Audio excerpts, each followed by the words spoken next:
ক্রিকেটটা আমার আসল পরিচয়। আমি বেসিক্যালি ক্রিকেটার, পরে বজ্রপাতে গায়কের।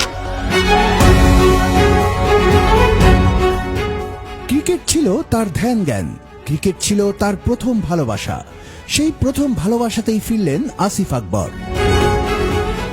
বাংলাদেশ ক্রিকেট বোর্ডের নির্বাচনে বড় চমক দিয়ে বিনা প্রতিদ্বন্দ্বিতায় পরিচালক নির্বাচিত হতে যাচ্ছেন দেশের জনপ্রিয় এই সঙ্গীত শিল্পী।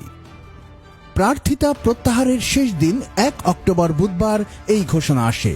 এদিন চূড়ান্ত প্রার্থী তালিকা প্রকাশ করে বিসিবি। সব মিলিয়ে মোট 16টি আবেদন প্রত্যাহার হওয়ায় চূড়ান্তভাবে 34 জন প্রার্থী নির্বাচনে লড়বেন। চট্টগ্রাম বিভাগ থেকে একমাত্র প্রতিদ্বন্দ্বী প্রার্থিতা প্রত্যাহার করে নেয়ায় আসিফ আকবরের পরিচালক হওয়া এখন সময়ের ব্যাপার মাত্র।